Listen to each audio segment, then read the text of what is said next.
Selamat pagi para sahabat sekalian dimanapun Anda berada.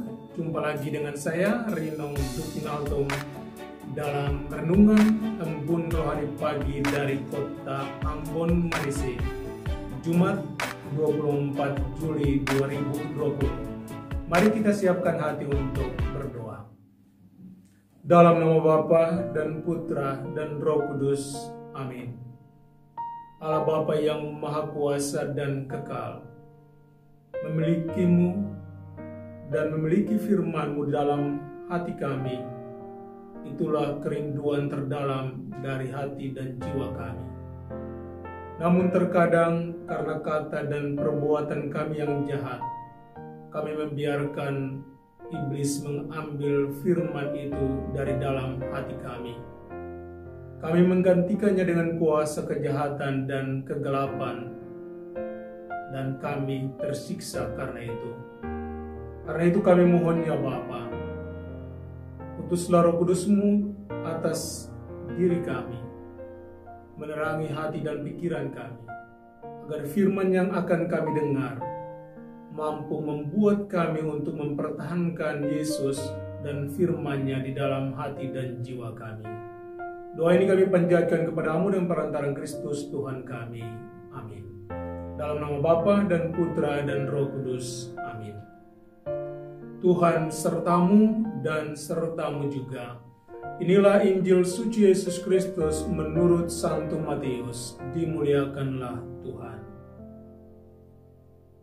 Kata Yesus, "Karena itu dengarlah arti perumpamaan penabur itu. Pada setiap orang yang mendengar firman tentang kerajaan surga, tetapi tidak mengertinya, datanglah si jahat dan merampas yang ditaburkan dalam hati orang itu. Itulah benih yang ditaburkan di pinggir jalan. Benih yang ditaburkan di tanah yang berbatu-batu, ialah orang yang mendengar firman itu, dan segera menerimanya dengan gembira. Tetapi ia tidak berakar dan tahan sebentar saja. Apabila datang penindasan atau penganiayaan karena firman itu, orang itu pun segera murtad. Yang ditaburkan di tengah semak duri ialah orang yang mendengarkan firman itu.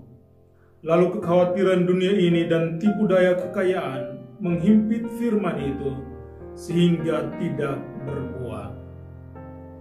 Yang ditaburkan di tanah yang baik ialah orang yang mendengarkan firman itu dan mengerti. Dan karena itu ia berbuah, ada yang 100 kali lipat, ada yang 60 kali lipat, ada yang 30 kali lipat." Demikianlah sabda Tuhan. Terpujilah Kristus. Sesaat ketika kubiarkan Yesus diambil orang, dan rasanya aku senang dia pergi dariku. Dalam banyak momen di hidup kita, bukan karena orang lain atau kuasa kejahatan yang mengeluarkan Yesus dari hati kita, tetapi kita sendirilah yang mengeluarkan Yesus dari dalam hati kita. Akibat dosa-dosa yang kita lakukan dan kejahatan-kejahatan yang kita praktekkan.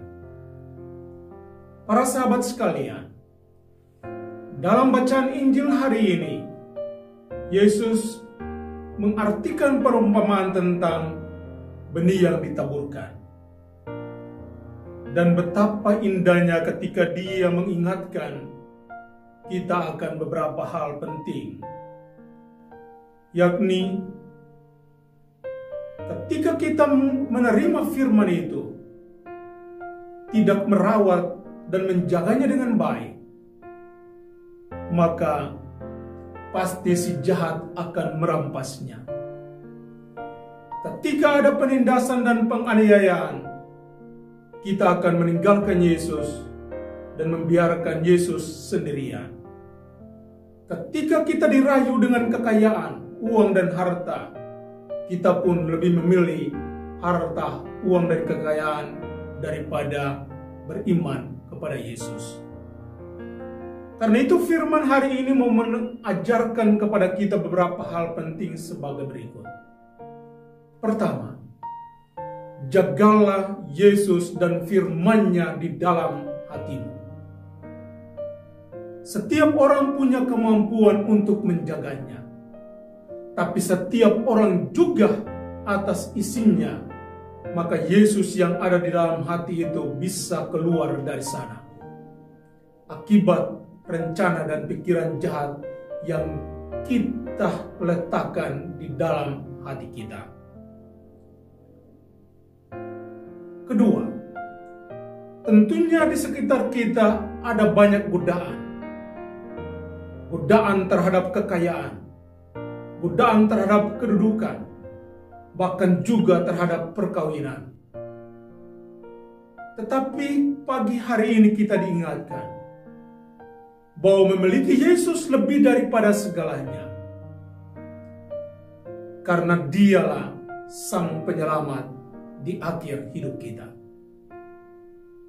Ketiga, ketika kita sadari bahwa ternyata dalam banyak hal, banyak momen dan kesempatan, bukan karena Yesus dicuri oleh orang dari dalam hati kita, seperti kata-kata Maria Magdalena di kubur Yesus. Tetapi yang membuat Yesus keluar dari hati kita adalah kita sendiri. Ketika kita memupuk sikap jahat di dalam hati kita, kecemburuan, iri hati, dendam, maka sesungguhnya kita menolak Yesus di dalam hati kita dan menggantikan dengan semuanya itu. Karena itu, Yesus pun tidak memaksa kita untuk menerima Dia di dalam hati kita. Tetapi satu hal yang pasti, bahwa Dia akan menanti kita di akhir hidup kita. Semoga demikian. Amin. Tuhan sertamu dan sertamu juga. Semoga saudara-saudari sekalian dilindungi dan diberkati oleh Allah yang Maha Kuasa, Bapa dan Putra dan Roh Kudus. Amin. Selamat beraktivitas. Tuhan memberkati.